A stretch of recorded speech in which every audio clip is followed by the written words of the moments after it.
can hear your question. If you didn't know, and you do now, that 90% of our programs here at the Pratt Library are virtually streamed on our website. You just go to prattlibrary.org, or you go to our Facebook or our YouTube page, and you can watch a program. If you can't make it, we also archive them there as well. So just an FYI on that. After the program, Carole will be happy to sign your book. Take her back here for about 5 minutes, let you folks go outside, purchase your books from our book selling partner, Greedy Reads, and then she can take sign your book and take a photo if you'd like. I have my wings on, so I'm excited about that. I dated myself because I said I remember getting these on Eastern Airlines. If you're of a certain age, you know what that means. If you're not of a certain age, look it up. Tonight, I'm happy to welcome Carole Hopson to the Pratt Library to discuss her novel, A Pair of Wings. In it, she explores the life of pioneer aviatrix Bessie Coleman, a Black woman who learned to fly at the dawn of aviation. This evening, Carole Hopson will be joined in conversation by Baltimore Beat editor-in-chief Lisa Snowden-McCray. Carole Hopson is a Boeing 737 captain for United Airlines based in Newark, New Jersey. After a 20-year career as a journalist and executive for iconic brands like the National Football League, Foot Locker, and L'Oreal, Carole followed her dream to become a pilot. A century after, Bessie Coleman soared over seemingly insurmountable obstacles. Black women in the U.S. account for less than 1% of all professional pilots. Inspired by Bessie's spellbinding accomplishments, Carole founded the Jet Black Foundation, a 501c3 organization dedicated to sending 100 Black women to flight school by the year 2035. Lisa Snowden-McCray is the editor-in-chief and co-founder of the Baltimore Beat. She's a former editor of the Baltimore Sun, Baltimore City Paper, and Real News Network. Her writing has appeared in numerous publications, including Essence, The Washington Post, and Baltimore Magazine. In Shelf Awareness's starred review of the book, Katie Noah Gibson wrote that Hopson's narrative celebrates Bessie's successes both as a woman and as a symbol, a bold, resolute trailblazer who sought freedom above the clouds and inspired her fellow Black Americans to do the same. Author Crystal Paul Smith calls A Pair of Wings the inspiring, richly detailed American Great Migration story we've been missing. Carole Hopson writes heroine and pioneer Bessie Coleman as if she's been living inside her head. I loved it.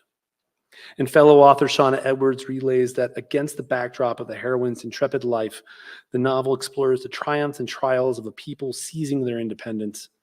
Bessie's story inspires the reader to aim for new horizons and will lift your soul long after the story ends. It is my great pleasure to welcome Carole Hopson and Lisa Snowden-McCray to the Pratt Library.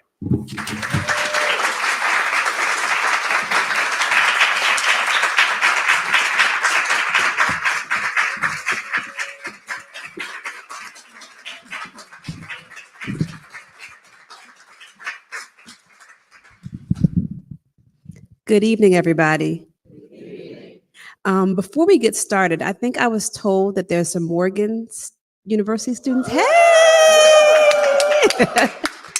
Wanted to give them a quick shout out. And y'all are journalism students, right? Yeah, this is a great conversation. Okay.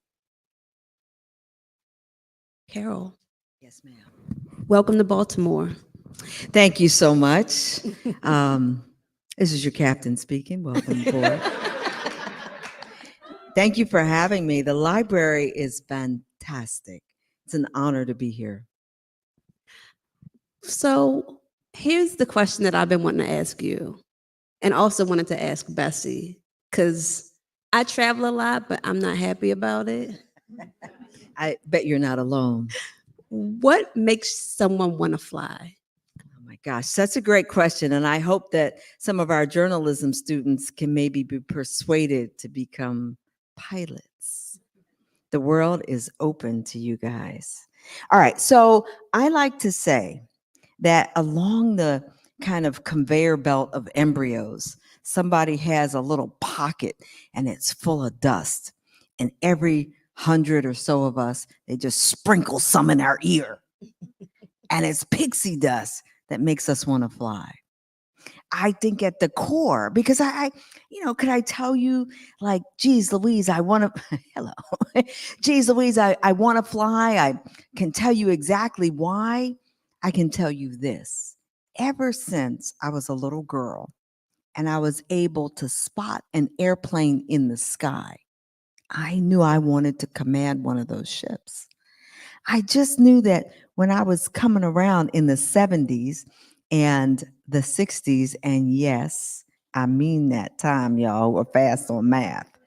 Yes, I do. When I was coming along, there were no women, there were no Black women, there were no Black women with eyeglasses whom I had ever seen. And I knew that it, it just, well, I don't know that I knew, I just felt as though this was impossible. How would I get to do that? Yeah, I think it's a human impulse to look at birds and think about flight, think about the fact that their wings can take them places that we can't go. But it's a whole other thing to say, I'm going to get the closest I can to having that same view, that same power. And for Bessie Coleman, that was a time where it could have been certain death. You know, it wasn't like we get it, you know, I just flew yesterday. I got here and I went on about my day. I didn't even think about it. But she still had that impulse, even when it was very, very dangerous. Can you talk a little bit about what that's about? So I just flew yesterday too. And we did 7 legs in 4 days, just shy of 7,000 miles, 1,500 passengers, 7 cities. You're right. Today, we kind of don't really think about, right, the dangers that the pioneers faced. But her dangers were not just with the airplane. Her dangers were wanting to fly, right? Being out there, as I like to say, on the road by yourself. And in her case, she managed those difficulties one at a time. And sometimes I have to imagine, and this is the reason why it's historical fiction, because this book is very closely, it follows her life very closely. But what we don't know is the glue, the conversations that she must have had, the things that must have happened in between the events that we know actually happened, right? So I'm confident that along the way, there were more and more, not just fears, because fears are easy to talk about, fears are easy to write, right? Anger and fear are actually easy to write about. It's joy and it's wonder that are a lot more difficult to write about. And I imagine that it was all in a big cauldron, right? Because you're afraid to go out there and exercise your passion. And at the same time, how do you live a life that's a passionate life without actually following those passions? What's it worth? So you've lived a few different lives, including journalism. Can you talk a little bit about where you've been and how you ended up as a pilot? I love that question. And I've learned to do it literally in an elevator because I happen to be different from many of my colleagues. Not just the obvious difference, Black, female, but because I have had a very circuitous path. And for many pilots, they've wanted to fly since they were little. They went and they got their pilot certificate, and then they flew, and then they built their hours, and then they got to a regional or a military installation, and then they went to the major airline. So yeah, it's kind of different. But I'm gonna start with some numbers that will help you guys contextualize where the opportunity is. Journalism students who will become pilots. Excuse me, Morgan State University. So let me start with this. In the United States, we are approximately 150,000 people who fly for a living. Of that number, approximately 2.5% are African American, 2.5% are Latinx, 2.5% are Asian. Women, we make up less than 7%. The number changes 5, 6, 7. We are less than 10% if you add all those numbers together. And here goes the story. Those numbers have not changed in 30 years. the number of Black women who fly either cargo, regional, major airlines, military, were less than 150. The number of Black women at the major airlines were less than 100. The number of Black airline captains in the United States were less than 20. We're less than 20. I am a statistical insignificance. And you can just see by looking at me and all my sparkles, I ain't insignificant. And yes, I sparkle on almost every flight, unless we're terribly late. And then usually I go up and talk to the passengers in the lobby. Almost every flight, I come out and I use the flight attendant's microphone. And the flight attendant's microphone is it looks like a phone, like the old-fashioned phone that we had in, my mama's house. And you press this and you press, I'm not going to tell y'all the numbers that you press nor talk on that thing. By the way, you press these two little things, and then I use the phone to greet my passengers. And whenever I come out, the earbuds come out, the books go down, the iPads close, and people look and they're like, what? What is this? And about 95% of the response is awesome. And, I work really hard to give people a good flight, to get them there on time, to take good care of them when they are in my care. And when we signed for that airplane, I'll give you just real quick a day in the life of a pilot. So all my trips last week started as showtime of like 4:45, 5:15, 5:55 in the morning, 4 different time zones. I don't even remember, but they were all super early. And I get on and I try to use a little bit of humor. So after I make my announcement, ladies and gentlemen, thank you so much for joining us.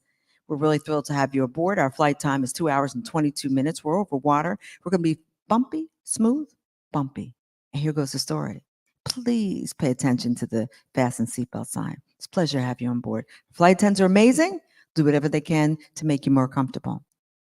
And then I say, it's really early. Y'all go to sleep. And most people look at me like I'm crazy. Yes, I said it. Take a nap. And when you wake up, we'll be in Chicago. Good morning, ladies and gentlemen. Or is it good night? Good morning. Bye. And then we've broken it up. We got some little bit of humor and they're more comfortable. But to answer your question about the multiple lives, I feel like my steps have been ordered. I started off as a journalist. I was a newspaper reporter for a newspaper in North Jersey. I started out as a stringer for 2 newspapers. One was called the Philadelphia Tribune. It was a Black newspaper in Philadelphia. Yeah. Yay. There's always one. I started out with the Philadelphia Tribune, and then I left there and I went to the Philadelphia Inquirer, but I didn't have enough experience. So an editor said, go, little starling, go make your life somewhere else and come back to us. And I never did. I went to a newspaper in New Jersey. I became a police reporter. In the beginning, I vomited when I saw my first body. Towards the end, I was offering who was going to buy lunch. And then I learned a lot. How to ask basic questions, how not to be afraid to ask questions that other people wouldn't ask. As a reporter, as a journalist, you are a forensic kind of scientist, kind of chronicler, right? And so that's what I became as a police reporter. I left there. I went to the National Football League. I started a program called Player Programs. We got professional players in the college and jobs during off season. I left there. I went to Foot Locker. I started a corporate university. We started a manager program, a merchandiser program, a district manager, a regional.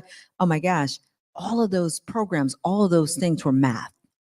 No one had ever said to me, you're really good at math. Why don't you look at some field in the sciences, sparkly girl? Why don't you consider that? Nobody ever said that. And so it was actually at that job where I discovered, this math thing ain't so bad. And that really helped me. Merchandiser math, buyer math, rates, how much people spend and where and how much. Well, we're at 36,000 feet, but we have to descend to 10,000 feet. I have a 10 knot headwind. Where do I start my descent? Oh, shoot, I see some glossing over in here. Let me move on. But those were the kind of things that helped me prepare. I felt like my steps were ordered. And if you look kind of at my background, you're like, oh my gosh, that's eclectic as heck. But when you really kind of take things apart, I feel like my steps were ordered. And some of those steps helped me to write this book. Yes, I'll bring you back to the book. Okay. Listen, we're going all over the place tonight. It's okay. That's a good place to kind of enter Bessie Coleman. How did your life path take you to hers? Good journalists, get me back on point, ask good questions. I always wanted to fly since I was a little girl, but it seemed so ridiculous I never said it. So I had gone to University of Virginia. I went to Columbia University for graduate school, St. Louis University in Madrid, in the middle of those. And my today husband was in the subway, and I saw him in the subway, and he's tall, so he sticks up over top of people. And I went running up to him to say hello, because in New York City, if you see somebody you know, you're just so excited, because it's you can be in a city, a really big city like that, and feel alone. And I saw him. His brother was my best friend in college. I went running up to him and I said, "Hi, how are you?" And he said, "I'm fine." And when we finished, we looked at each other and we said, "Oh my gosh, we're going to be late for work." We were both in New York City working. We were both singles. We were both working. And he said, "Hey, let's keep this conversation going. How about lunch?" Now I'm a watcher when she says this. And I said, "How about dinner?" And he says, and I said, "Okay, yeah, sure. That's a great idea." Made him think it was his idea. That was like my early marriage training, right? So anyway, we go and we have dinner, and it's like it is tonight, a political night. And we shut the restaurant down. And I know I heard that out there. It's political night. I heard that. And as we got to talking and whatnot, we made an appointment for our next date. And before we did, he said to me, this eclecticness, "What do you want to do with yourself when you grow up?" I said, "I don't know, because I'm never going to grow up. I don't know." And he said, "Just tell me what you want to do, because I know you got something in your mind." And I said, first time in my life, I let it leave my lips. I want to fly an airplane. And I was 30 years old. And he said, "Wow, well." Next date we had was a couple weeks later. And I was like, "What's taking this date so long? What in the heck is taking this date so long?" Well, he was doing a little research, and he was figuring out how to get me flight lessons. And so when he cooked, and by the way, we've been married almost 30 years. And in 30 years, he's made me, oh, isn't that cute how you looked at him? And in 30, now wait, let's see if you still give him the same look when I finish his sentence. Lord, in 30 years, he's made me 3 meals. That's one a decade. For those of y'all who are good at math. And so he says, "I cook, you clean." So as I'm cleaning up, and we both lived in Manhattan. So we had apartments that were about, this stage is roomy compared to our apartments. And so and the little table was like this, and it folded up. It was a desk, it was a table. And as I've picked up my placemat, there was a gift certificate, and full of gift certificates to go fly a plane. And I was like, I don't care if this guy cooks no more. This fella right here is a keeper. I can cook. And so I went out and I took my first flight lesson. And as I went to that first flight lesson, it took an hour to get there. The flight lesson was 1 hour, and then an hour to get back. And we met for dinner. Can you find the food theme in this meal here, in this story? And he says, "How was it?" And I said, "Ooh, it was." We got any children in here? No, they're young people. We can handle it. I said, "It was orgasmic." He said, "Whoa, wait a minute now." And forgive me, I had to do it again. Right? So he said, "Well, what do you want to do with this?" And I said, "I won't quit my job and start flight school tomorrow." He said, "Whoa, don't quit that good job, big girl. Wait a minute." And I said to him, "Well, what would you suggest?" He said, "Well, let's create an exit strategy." And we planned for 5 years What I learned was that it was about $100,000 to $150,000 above college. And flying is a lot like music lessons. It's a lot like playing a sport. You don't get good by sitting on the bench. You don't get good by just listening to music. You have to play because you have to make errors, right? And that is what makes you good, like anything. And so we created this strategy. It took 6 years instead of 5. And at the end, I was 35, going on 36. I went to a Women in Aviation convention, and I went to an organization of Black Aerospace Professionals convention. At the former, I met a woman named Jenny Beatty, who at the end of 3 days gave me a coffee cup.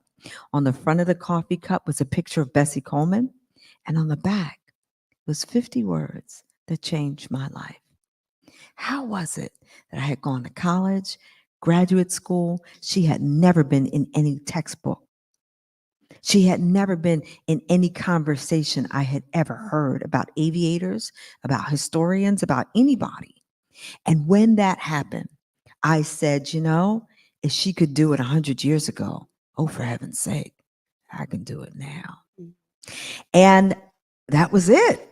And when the plan sped up and then it slowed down, I took another job to get a signing bonus. And I like to say this sentence: I was a Black woman in America, in corporate America, who made 6 figures a year for almost a decade. And it was the first time when I quit my job and I went to flight school for full time. And then after that, I went on to be a flight instructor, and I went through the program in like 8 months. And I like to say I left 6 figures a year and I made $16 an hour, and I had never been happier. I know that's crazy, right? It's passion. Look at y'all. Is everybody gonna leave their jobs tomorrow? Who's gonna be mad at me? She said, I I'm not like gonna that leave for my job. you. I like my story. But anyway, so that got me on the path to, we can get this done. And not only that, other people should know Bessie Coleman's story. When did you decide you were going to write a book? Okay, so let me pick up where the story left off. I know, honey, the floor drops out in this part of the story, just like that. So here's what happened. So I quit my job. I go to flight school. I'm moving through flight school like Grant through Richmond. I mean, I'm going through it like a hot butter through knife. Back when it used to snow, for 2 months, I couldn't fly. So I took all my written exams. And here's what I learned. Almost every flight test I would take from then until now had 3 parts: a written, because it's the government, got to have a written test, an oral exam, and then a flight test. Wow. Okay. So I would do that, and I would take all my writtens at the same time to get me ready during the snow. And so I started in September. By November, I had my first and the hardest license, the private pilot, and then the instrument, and the commercial instrument, and the commercial multi. And then after that, my instructor license. And then when you're really green, you teach. It's a little back ass words. I know. I see your face. It's a little scary. Don't worry about it. It's okay. So what happens is you're teaching and you're learning like crazy. Because why? People are going to ask you questions that really challenge your knowledge, and you can't just hide. What I learned to say is, I don't know the answer to that, but I'll get it to you. It really creates a truth seeker out of you. And I like to say that integrity is what you do when you think people aren't watching, because these days everybody's watching everything. But anyway, you're forced to really learn, and to learn profoundly your craft. All right. So I quit my job. I go to flight school, and I finish. I quit my job in the summer. By September, I was taking flight school. And then by June of 2001, I had finished 8 months later. July, August, September 11th. And by this time, my date had become my husband. We had moved from Manhattan to New Jersey in order to fly.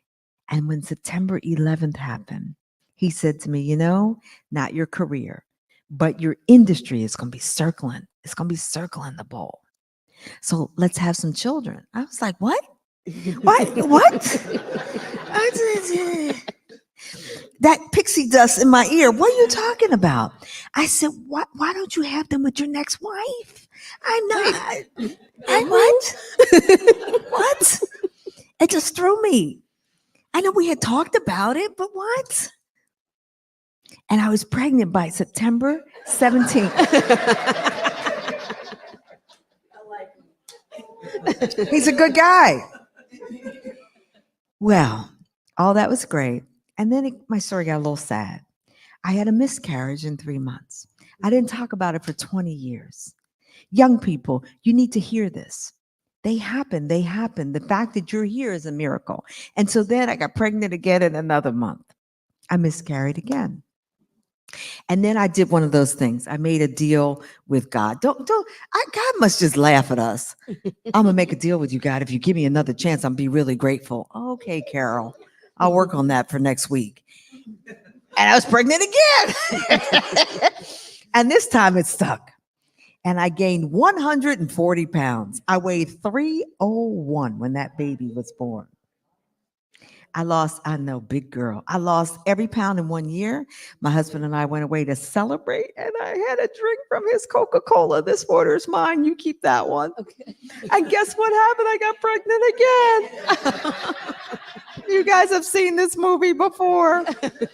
And by this time, my first baby, I was 38. By the second baby, I was 40. I gained 80 with that next one. I know, big girl. And then I lost every pound in 1 year. And no more celebration at the end. I was kind of marked it a little quietly. And then I had an infant and a toddler. And the airlines, they just seemed far away. And something happened on the road to having those babies. I fell in love with these two bad little boys. And I had fun, and we would belch the alphabet, and my husband would be appalled, and he would come home, and sometimes we would belch, and sometimes we would do other gaseous things. And I just had a boy fest. And I blinked, and they were 10 and 8. I blinked again, and they were 14 and 12. And by that time, I had turned 50. And I said to my husband, it's now or it won't be. And I went out and got a job with an airline and worked my butt off. And for the first time in my life, I didn't have a problem keeping weight on, because the airlines, you just go. And I learned a lot and fell in love with flying and with raising my children. And let me back up. When my youngest son was 4, we donated a gazebo to the preschool. He ran into it chasing this kid, and he split his eye. And I remember saying, Jesus, the nurse called me from school. Now, by this time, I was a mom, right? I had a 4, and my other child was 6. And I'm a boy mom, right? I'm tough. And I ran out the house when the school nurse called me. And she said, Mrs. Hopson, your son, Coleman, my father. Oh God, my husband named him. Oh, sorry, folks. My husband named him. Got things going on right now. My dad's ill. So anyway, my husband named my youngest son Coleman. And when I got to the hospital, Jesus, I'm having a problem. Let me go on with this. When I got to the school, my son, you couldn't see his eye. It was saw blood. And I remember wrapping him up. And I remember for the first time smelling my child's blood. And I don't shake. I don't quake. I don't get upset. I don't raise my voice. I'm cool as a cucumber. Well, honey, that cucumber was in the Vitamix. I was all shook up. And as I picked him up and I walked past the in a preschool, they have all kinds of things, mirrors for the children and things like that. And I was the pre-K mom. I was this mom. I was that mom. And as I walked by, I realized I wasn't fully dressed. I went out the house in a brassiere. And I reached down and, with pre-K, right, there's always a change of clothes for the children because something's always happening. Somebody always does something. And I reached down and put on one of the kids' shirts. It came up to like here, kind of like my shirt today. Anyway, ran out and I couldn't remember anybody's phone number, but a good friend of mine's a plastic surgeon. And I dialed his number without cessation. And I said, Tony, I know you got a couple facelifts today, but meet me in your office. I get there and all his nurses are all, they have the Botox, they got everything. Nobody could frown. Nobody was upset. I couldn't tell anybody was upset. And it was great because nobody looked upset except for me. And they held him down. They cut off his sweatshirt. And my friend started bathing his face. And the scar was here. It wasn't his eye. And I remember on the way saying, Father, if you need my eyesight, please take it. Don't take his. He has so much of the world yet to see. And when he bathed his face and started stitching, I didn't relax, but I was able to breathe out. And then for 3 days, I couldn't sleep. So my husband said to me, let's go up to Martha's Vineyard. It's always been a healing place for us. We drove up, we found a corn maze, and he was jumping out the corn maze and scaring us, and we were laughing, and I was able to relax. And my son was fine. It was me. It was the mortality of this little baby, this little child, this thing that I didn't want, but I found my life was incomplete without, that I didn't know.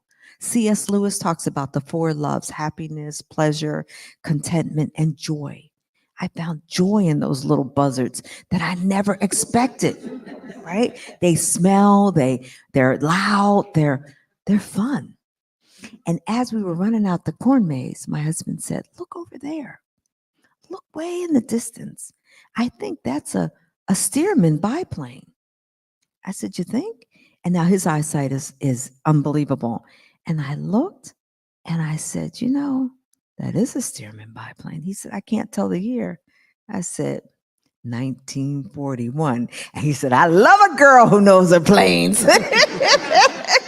And we went tearing up over there.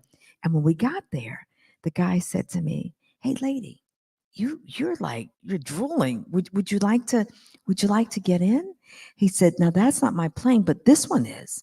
And it was a 1941 WACO, Washington Aviation Corporation. I know I'm waxing on here. I'm sorry. I'll get done. And when I sat on the bench in the biplane, something happened in my brain and in my heart and in my spirit. And I was like, oh my God, this is what Bessie was up against. Jesus, this thing is terrifying. It's cloth and wood. And he let me fly it. And in that moment, the book was born. I just had to tell you guys what it must have been like. On the pages of newspapers, Black news. Oh, I get choked up. Black newspapers. On one side would be Bessie Coleman's flying barnstorming exhibit. And on the other side would be a lynching. God, ooh, what you just did, I still do, shiver.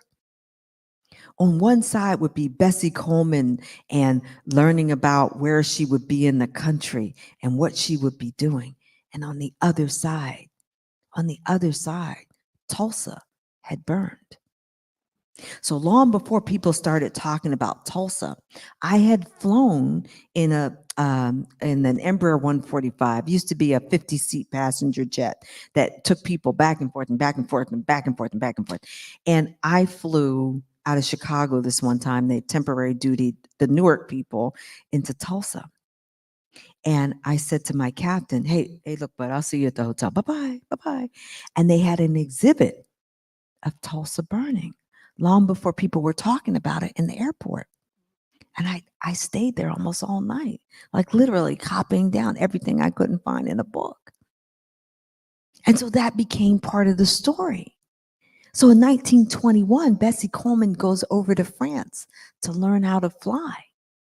And what's so crazy is embedded in that sentence is the fact that she had to learn how to speak French. She's 26 years old. From a tiny tiny place in Texas. From a tiny place in Texas, born in Atlanta, Texas. Her father builds their house and moves them at that time, by horse and wagon, an hour away in a car is like, a day away, to Waxahachie, Texas. I know you got to say it, right? You just got to what, and they build their house there.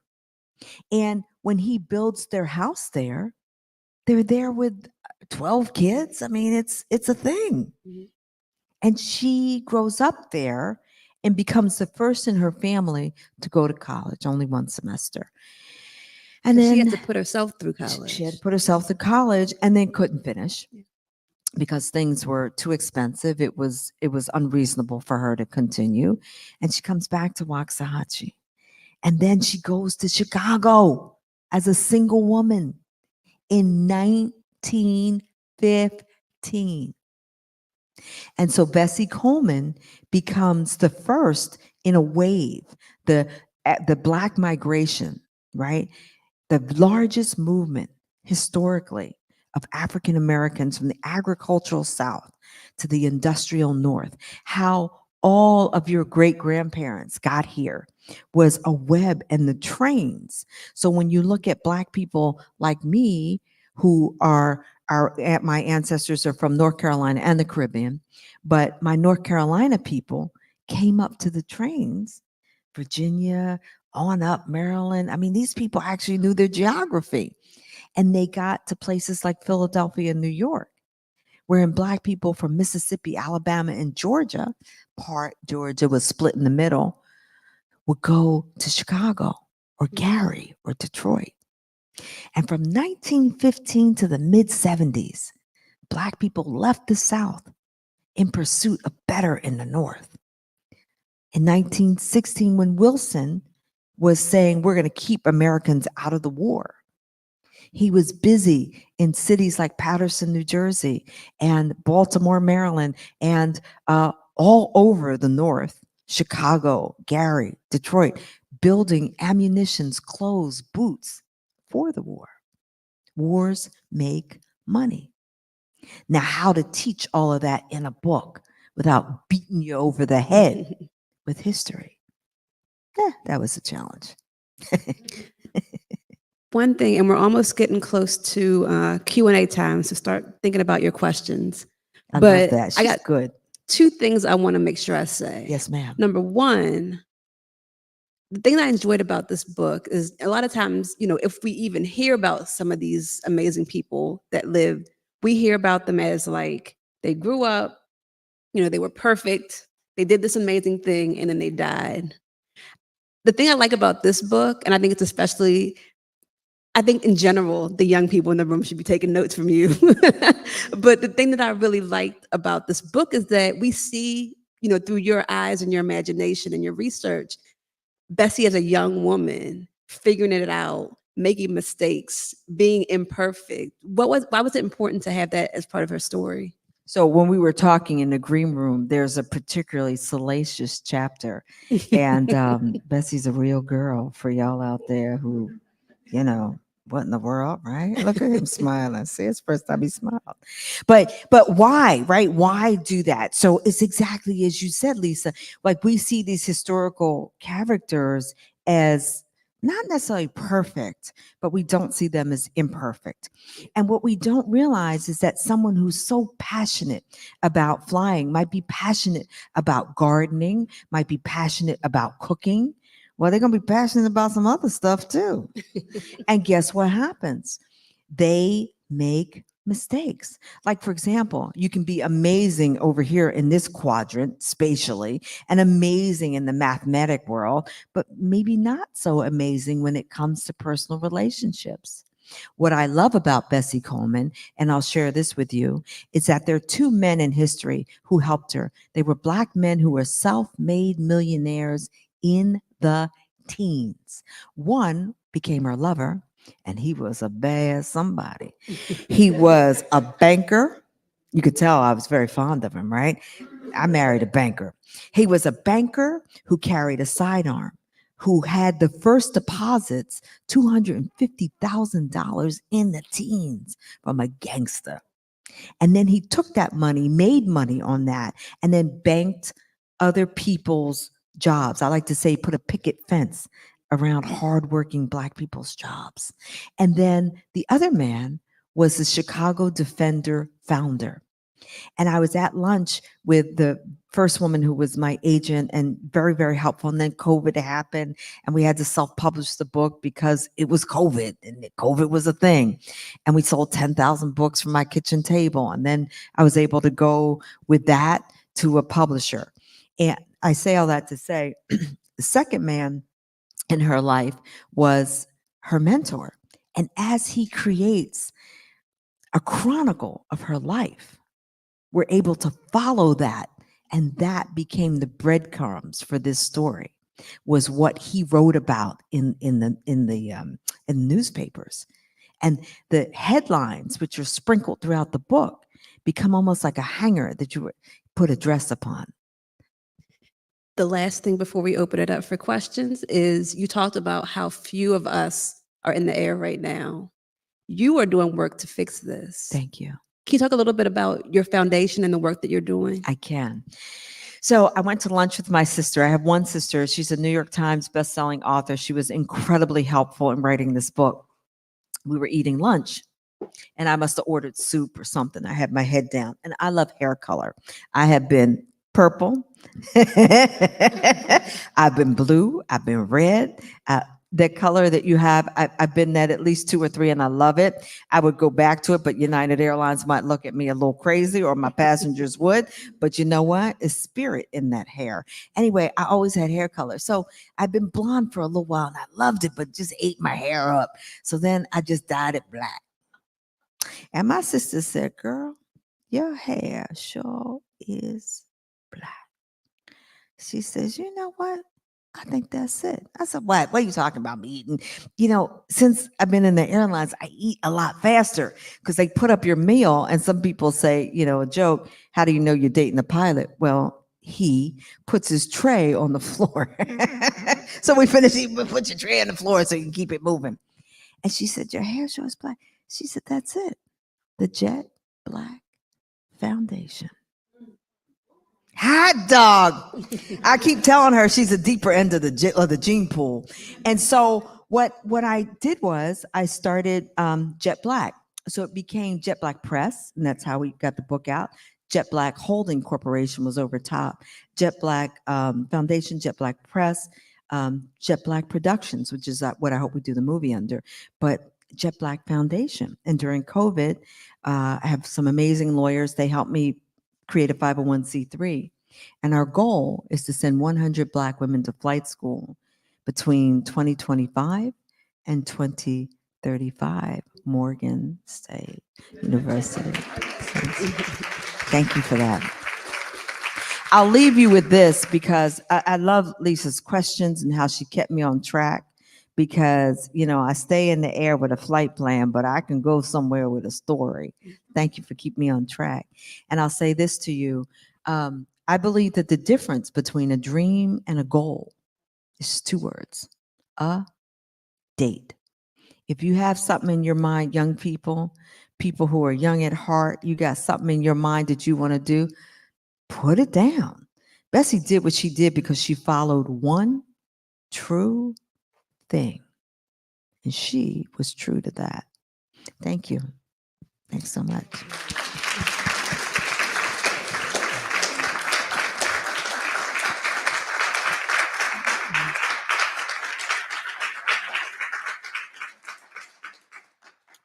So we have about 15 minutes for your questions. Again, if you could bring the questions to this mic or to this mic, so our viewers back home can hear it.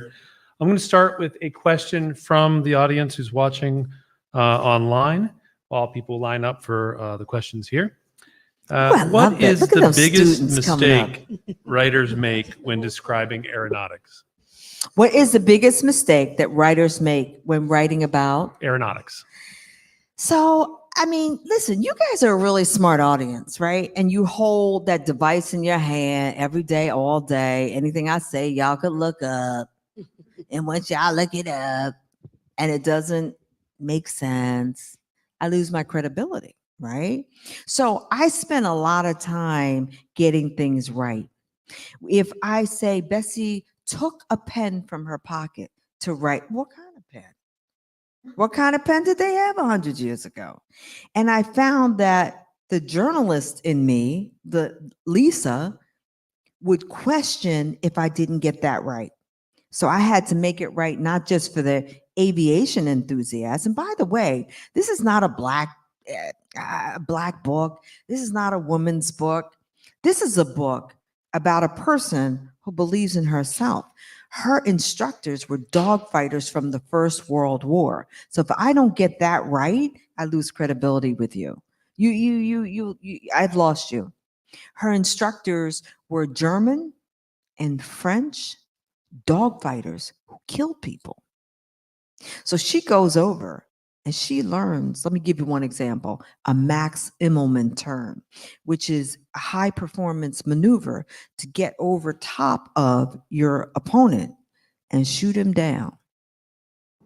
And so she takes that maneuver and she turns it in to something that people love to see in a stunt show. What? In my mind, she was the best critical thinker I had ever met in history. That's enough. Sorry. That's great. You got amazing questions. We and lovely have, people. I've counted 12 Let's do it. questions, and I want to get to all of them, but you have to promise me they're brief. I'll try. And you have to promise me you can be brief. So we'll start over there. Hello, good evening. How are you? I'm well. Nice to meet you, Mrs. Pleasure. Hopson. My name is Lorraine Coleman. I'm one of the students at Morgan State University. My question is, one of the stories that you mentioned earlier, I remember I watched one of your interviews before coming here. And in the interview, you mentioned the same story about the date with your husband. And when he asked you the question about what do you really want to do more than anything, you said it was the first time it came out of your mouth. And I want to know, how did you feel? Because you've had past lives already. You worked for the NFL, you did Foot Locker, you did Oreo, you did police reporter, and all these lives. So I wondered, after all these years, and you finally saying it fully, like out of your mouth, out loud, how did that feel? First, thank you for your question. Thank you for being first. Thank you for being a Coleman. Of course, you're welcome. How did it feel? It felt liberating, because if you've ever, let's say that, you're a Seventh-day Adventist and you go to a Baptist church, and then finally somebody says, they have some Seventh-day Adventists over here, and you go and you're like, oh my gosh, right? You might even go back to the Baptist, but at least you have acknowledged what it was, the teaching in you. And maybe that's not the best analogy, but it felt liberating. It felt like it almost felt like spiritual. I was able to release. It was a pressure valve. Like, I'm going to go ahead and say what I want to do. Now, I didn't really know I was going to do something about it, but it felt liberating. I'm supposed to be brief. I could go on, That's don't okay. you? All All right. right. Be like that too.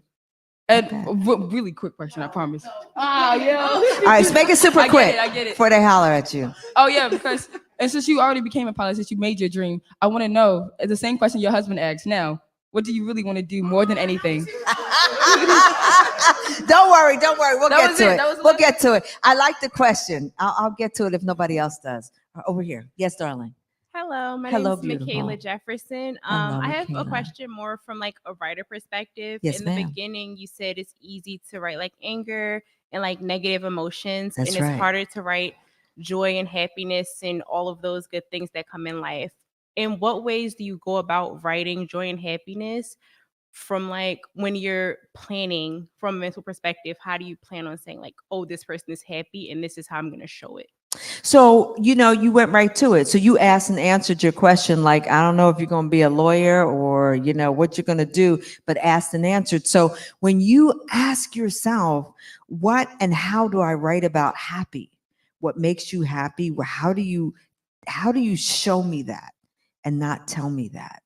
How do you illustrate that on the page so that as you're reading happy, you feel happy. You feel the happiness that I feel. And maybe it's not even about the same subject, but you feel good. And in this, think about the climate that we're in right now, how easy is it to make somebody else feel bad? Easy. How hard is it to make somebody else feel good? Really, it's not that hard. But something about the nature and the times makes people often feel bad.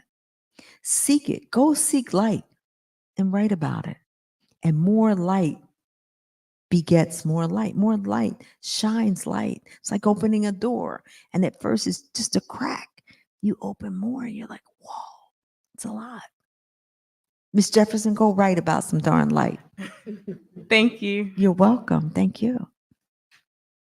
Hi, I'm Hi. Julia.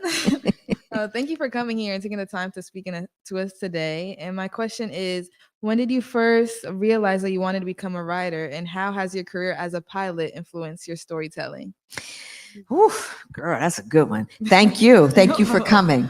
How did the pilot influence the storytelling? So when we are in the flight deck together, Lisa and I are flying a flight, and it's Lisa's legs. The way that we do it, those 7 legs, usually the captain takes the first one, and we put a little toggle button up that says, who's the master? Yes, y'all. And it says MA, so who's the master? So usually the captain is the master and takes the first leg. And I say, Lisa, I'm going to tell you a story. And it's a brief. And I talk to Lisa about the weather, about the conditions, about the aircraft. I call them PETs, personal, environmental, technical. And then I tell her what we're going to do, when we're going to do it, and what happens if we lose an engine, what happens if we're on fire, what happens to an engine failure, what happens when any of these things occur. This is what we're going to do. It takes me about, I know, a little briefer. It takes me about 3 minutes to go through scenarios for the takeoff. And then at the top of descent, or before rather, the top of descent, we have another brief about what we're going to do and how we're going to get from 36,000 feet to the runway. And that brief, I usually do this, tell me a story. And so in our altitudes, in our weather, in our planning is a story. And it happens again and again and again and again and again. Tell me a story. And we are, all of us, white, black, Asian, Latin, pilots, mathematicians, scientists, our brains are hardwired for story. It's what we did in the caveman days. Okay, I better end. Thank you. I love your question. Hi, sweetheart. I love the Nirvana shirt. Love that. My name is Anthony Harrington. I'm a sophomore at Morgan State. Hi, The question I Anthony. had for you was, I know you have your program trying to get 100 African-American women. Well, what about us guys? No, that's not the question. Okay, good. The question was, is it just going to be limited to 100 women after the program is done, or do you plan on continuing that Well, program? listen, baby, after the program's done, it's done. I mean, y'all pick this up from here. Here goes. It's an excellent question. And so let me answer your question. So the number of Black women, remember I said 2.5% roughly, it's 2.3 actually. Yeah. African-American men, and the number hasn't changed in 30 years. Well, that's African-American men. Women? So at the Organization of Black Aerospace Professionals, we started a group called Sisters of the Skies. And that group is focused on Black women because we're just so few. And you have to have concentrated efforts or else nothing will ever change. So after I get done, I'm going to drop the mic and let somebody else pick it up. Last month, oh, that's awesome. All right, well, we'll work with them. That's good. That's great. That's awesome.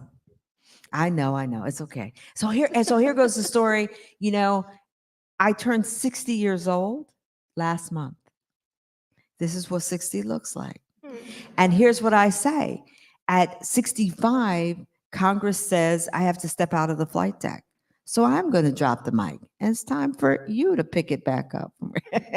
Next. Thank you for that. Thank you. Thank you. Hello, darling. Hi, Miss Carole. How are you? I'm well. My name is Erin. I am a sophomore at Morgan State University. Yep. And so my question is, so in the book, I'm pretty sure you have talked and indulged in Bessie's adversities that she has faced. With some of the adversities you have faced, whether in journalism or as a pilot? Oh, there's lots of them. But here's what I learned from her. Every single problem has a solution. And I like to talk about it like this. What I learned from her was that you don't solve the problem of other people's hate by putting it in you. Okay, I can't, that's your problem, not mine. It's not my problem. That's somebody else's problem. But that problem for that person creates an opportunity for me, because it's my opportunity to find somebody else who says, God, why'd you say that to her? Why'd you talk to her like that? She did an amazing job and carried your butt from here to there. What's wrong with you? That person's problem isn't mine. I have more work to do. But the more of us that there are, it becomes less of a, gosh, you're such a different, you're just so different, right? So the more we find opportunity for others, the better it gets. It's an excellent question. Thank you for that. Yeah. Yes, love. Hi, my name is David Ortiz. I'm also going to Morgan State as a sophomore before coming here. And I saw that you were making a film, and I was Yes. wondering how that process is. Child, honey, going. I'm looking for somebody. If y'all know somebody, step up. My goal is to make a film. I mean, if Morgan State has a film department, that'd be a heck of a story. So I'm gonna see you afterwards. Y'all know it. But thank you for that. Listen, that would be a heck of a story, right? Because that's amazing. But my goal is book, movie. Why movie? Because that's how people learn these days. And 100 Black Women in Flight School is a real hairy, audacious goal. Thank you for that. See me afterwards, my dear. Thank you. Hello, it's very nice to meet Hi, you. dear. I think you're very inspiring, by the way. My Thank name is you. Mariah. I'm a sophomore at Morgan as well. And I wanted to know, what was your greatest moment of growth after you became a pilot? I mean, there's plenty, right? There's plenty. I mean, so I'm on the Boeing 737. Becoming a captain was huge. When you become a captain, you sign for the airplane, for the fuel, for the planning, for everything, right? The buck stops with me. And that's big. That was huge. But one of the biggest thrills, one of the biggest advances in my life was having my children. My kids jokingly call me the mommy of no. Because why? I was home. I didn't have any guilt about telling them no.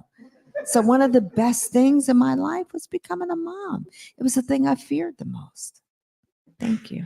Thanks for that question. You're welcome. Sophomores rock. Go ahead, girl. Hi, how are you? My Yes. name is Taylor Bell. I'm a junior at Morgan State University. Oh, juniors rock too. Okay, go ahead. My question is, how did you stay focused on your passion while juggling the changes in life? So what I learned from Bessie was to follow one true thing. That book took me 12 years to write. Isabel Wilkerson took 12 years to write The Warmth of Other Suns. And I heard her speak, and she said, and I told her, I'm going to take that. I'm going to copy that. And she says, if my book had been born a child, it would have been born a middle schooler. So I say the same thing, and mine would have come out with a backpack and shoelaces. But, you got to follow it. I mean, listen, anything good is a lot of work. There's a lot of instant gratification, right? Young people and old people and everybody in the middle. And good stuff takes time. So follow your true passion. All right, thank you. You're welcome. Hello, dear. Good evening, Ms. Coleman. Good evening. My name is Elisa Goodson from Morgan State. Nice to And meet you. as you mentioned before, you've always known that you've yearned to fly. So my question is, are there any seemingly mundane activities that you partake in today that makes you feel like you're soaring? Oh, thank you for that. I love the word yearn. Honey, there's a lot of mundane stuff in my life. I mean, a lot of flying is amazing, but sometimes a life on the road is mundane. And so my husband, to break it up last week, met me in Boston. Hot dog. I'm not going to tell you what happened, but it was nice to have a little, hey, sweetheart, keep it going. Come on. A lot of work. There's a lot of work. There's a lot of mundaneness in work. Not everything is Instagrammable. But what's important is that the things that are critical, you pay attention to. And my job is a lot of things that are critical I pay attention to. And I want you in your work and whatever you pick something that you're passionate about because you'll stick with it. Thank you. Thank you. Thank you. What you got, baby? See, they're making me speed up. What you got, baby? Yeah, two really quick questions. All right. First of all, I'm Carla. Nice to meet you. Hi, Carla. So my first question is, what are the current not stereotypes, but the current problems that Black women face when being a part of like aviation and all that, besides just not being there? I'll give you two: money and access.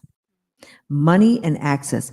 Remember I was saying how it took me 5 years to save up money. So I wanted to make sure I didn't have to quit for nothing. So it was $150,000 that I put aside. Then I put aside more money to pay off a mortgage. Then I put aside more money to just make sure that for a rainy day, and then a rainy day, and then a rainy year, because I didn't want to have to stop. My plan was to pay for it myself and not have to ask anybody for nothing. But guess what? I want to do that for other people so that it's hard to do what I did. Right. Is the other one fast? You better make it fast or else you got to sit down. One more. Go ahead. And then also, you talked about how your husband on the first date was like, okay, we're going to go flying. After you told him about your big plans, your big dreams. Then you talked about Bessie Coleman, and she had millionaires. Must be nice to just help her out. So personally, how would you rate the importance of having people around you who support your passions and allow it to grow? Critical. And here goes the thing that I love about Bessie Coleman. So Jesse Binga offered her a free ride, but you know what she did? Because he was married. She said, thank you, but no thank you. That to me makes her a heck of a lot stronger than me, because I don't know what I would have said. What you got, baby? Hello, my name is Vi Bernardis. I'm a junior at Morgan State University Hot too. dog. And my question is that I know that your book and story is mainly to inspire Black women. But I was trying to figure out if you wanted to inspire other people That's or my other timer. races Keep and going, demographics too. Absolutely. I really want to inspire women. I mean, I think women belong in the flight deck. We make it's like women and men in life. Is something going to happen, like, with that noise? Oh, okay. So I want to, listen, I'm very sensitive to noises, honey. When stuff starts beeping, things are wrong. So I want to inspire women. I want women in the flight deck. I want people who are non-traditionally in the flight deck. I want white men. I want Black women. I want people in that flight deck. Do you know why? Because we're not getting enough pilots right now. We have a shortage, and we need to fix that. Traditionally, our pipeline was the military, and the military can't even keep up with the demand. So come on aboard, child. Come on, sweetheart. Time for two more questions. One here and one over there. Okay. Very good. Okay. Thank you, sir. Are you able to hear me okay? Whoa. I can hear you loud and clear. I'm Thank sorry. you. Not at all. Thank you for coming. I have challenges. So, by the way, that's a critical event for my G7. So I'm going to ask my question quickly and then I'm going to leave. Yes, sir. All right. Challenges is what I'm used to. This woman was, and I'm talking about Bessie, intelligent and confident. What my experience is that intelligence and confidence is also met with suspicion of arrogance. Does your book include, and I don't want to call them problems, I want to call them challenges that she's come in contact with and how she overcame them? Absolutely. And thank you for your question. And thank you for by the way, coming. you've been fantastic. And thank you for coming. Thank you. I will tell you this, I call them obstacles, right? Obstacle. And that's what the airplane tells us if we're ever in any, it's obstacle. And so she had plenty of them. What she did was each one, and this is why I say she was such a critical thinker, she took apart piece by piece by piece. And she didn't eat the apple in one bite. Like I love apples. I've never eaten an apple in one bite. And you can tell by my story, I've eaten a lot. And so she would take it bite by bite. And she would find, one of the other young ladies talked about allies and mentors, and they would help her when she got to an impasse. And those impasse, that place where she found an impasse is when someone would come along or when she would seek and find somebody to help her. Like all of us, baby, we all got challenges. The difference is how you manage them and the people that you get, that you put on your side to help you get through. Thank you. All right, I think I was supposed to say my name is Wendell Parham. Nice to meet you, Mr. Park. What a pleasure. Thank you. Thank you. Yes, sir. Hi, Ms. Carole. It's Keontae. I'm Keontae Jenkins. I'm from Morgan State University. I'm a junior. Nice. And then, you know, one of the biggest things that you talked about is your biggest accomplishment is becoming a mom, especially a boy mom. And we know that as children, we learn from our elders. But what is the most important things that they have taught you as a parent? Patience. Patience, humility, listening skills. There are times when I just wanted to move them along. And there are times and seasons in life where you have to slow down and listen. And all of those skills come with me in the flight deck, right? I have to listen. My first officer might be telling me something that's critical piece of information. I gotta listen. Patience. Boys are fat. They have two, well, at least my sons have two speeds, fast and off.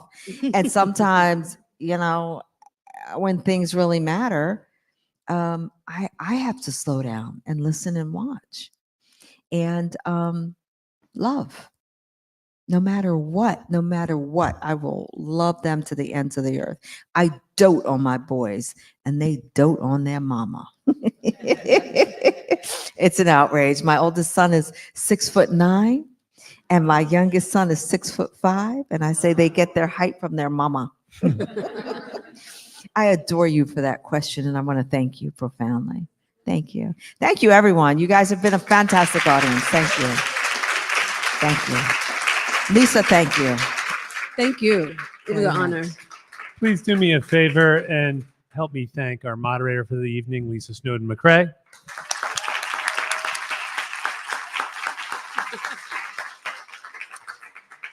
And our author, Carole Hopson.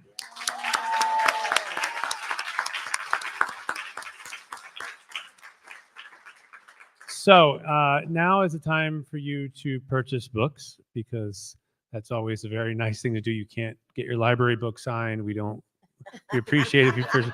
Somebody's tried that before. I did that. No, I've done that joke for years. And, anyway, Greedy Reads is outside. Please purchase a book. My colleagues, Sophia and Brittany, will be outside to help the line get ready. We'll be out there in about 5 minutes. If you have more questions for Carole, you can ask them then. We'll see you out there in a second. Thank you. Thank you. Oh my God. Thank you.